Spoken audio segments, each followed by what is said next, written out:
कुंजो no मैगमेल एक action adventure anime है जो 2009 में रिलीज हुआ था। इसकी कहानी एक रहस्यमयी महाद्वीप मैगमेल के इर्द गिर्द घूमती है जो अचानक महासागर में उभर आता है। इस नई भूमि में दुर्लभ जीव, खतरनाक प्रजातियां और अनोखे संसाधन मौजूद होते हैं, जिससे दुनिया भर के खोजी और वैज्ञानिक इसे एक्सप्लोर करने के लिए निकल पड़ते हैं। कहानी का नायक इन्यो एक एंगलर है जो पेशेवर रूप से उन लोगों की मदद करता है जो मैगमेल में फंस जाते हैं या किसी मिशन में जाते हैं। इन्यो की खासियत यह है कि वह रिमैटेरियलाइजेशन नामक शक्ति का उपयोग कर किसी भी चीज को अपनी इच्छा से उत्पन्न कर सकता है। वह अपने साथी जीरो के साथ मिलकर विभिन्न रोमांचक और खतरनाक मिशनों पर जाता है। ये एनीमे तेज रफ्तार एक्शन, दिलचस्प पात्रों और एक रहस्यमयी दुनिया की खोज से भरपूर है।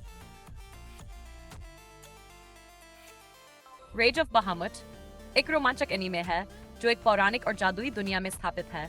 इसकी कहानी देवताओं, राक्षसों और इंसानों के बीच संतुलन के इर्द गिर्द घूमती है। कहानी की शुरुआत होती है जब हजारों साल पहले बहामुत नामक एक शक्तिशाली ड्रैगन ने दुनिया को नष्ट करने की कोशिश की थी।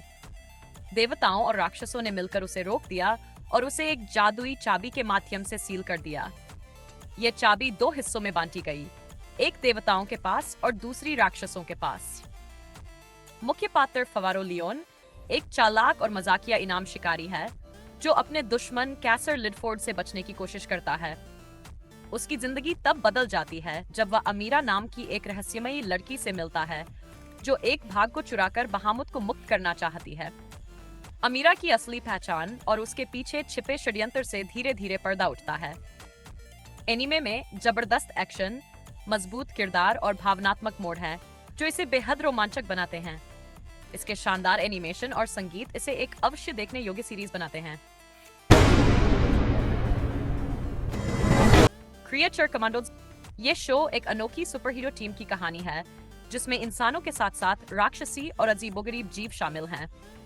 कहानी एक गुप्त सरकारी मिशन पर आधारित है जहां अमांडा वॉलर एक स्पेशल टीम बनाती है जिसे क्रिएचर कमांडोज कहा जाता है। इस टीम में वैम्पायर, वेयरवुल्फ, फ्रैंकस्टीन जैसे मॉन्स्टर शामिल है जो खतरनाक मिशन पर जाते हैं। शो में एक्शन, हॉरर और कॉमेडी का बेहतरीन मिश्रण देखने को मिलता है। यह एनिमेटेड सीरीज डीसी के फैंस के लिए एक नया और रोमांचक अनुभव लाती है। कहानी दिलचस्प है और किरदारों की केमिस्ट्री शानदार है। इसकी एनिमेशन क्वालिटी भी बेहतरीन है जो इसे और मजेदार बनाती है।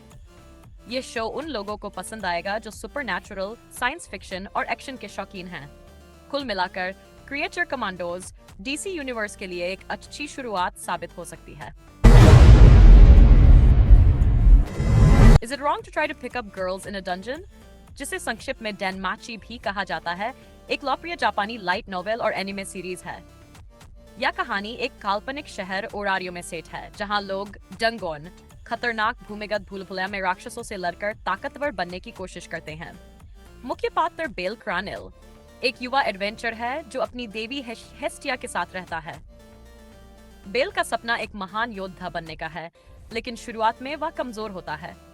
जब उसे शक्तिशाली तलवारबाज एस वालेंस्टीन बचाती है, तो वह उससे प्रेरित होकर और मजबूत बनने का निश्चय करता है।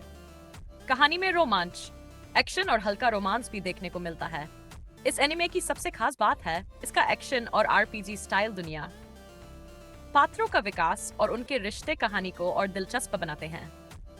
हेस्टिया और बेल की बॉन्डिंग काफी प्यारी लगती है।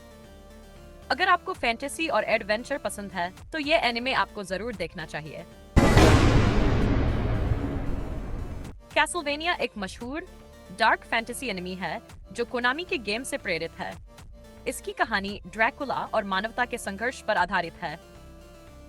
कहानी की शुरुआत होती है लिसा टेपिस से जो ड्रैकुला की पत्नी होती है, लेकिन जब चर्च उसे चुड़ैल मानकर जला देती है तो ड्रैकुला क्रोधित होकर मानवता के विनाश की कसम खाता है।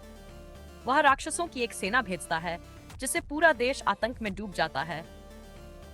इस संकट को रोकने के लिए तीन नायक सामने आते हैं। ट्रेवर बेलमोंट एक महान योद्धा जो बेलमोंट कबीले का आखिरी सदस्य है, सिफा बेलनाडेस एक शक्तिशाली जादूगरनी, और एड्रियन टेपिस ड्रैकुला का बेटा जो अपने पिता को रोकना चाहता है। पूरी सीरीज में धार्मिक पाखंड, बदले की भावना और नैतिकता की गहरी झलक मिलती है। एक्शन, इमोशन और गहरी कहानी इसे शानदार बनाती है। एनिमेशन खूबसूरत है और हर किरदार को अच्छी तरह गहराई दी गई है। अगर आपको डार्क फैंटेसी पसंद है तो कैसलवेनिया एक शानदार विकल्प है।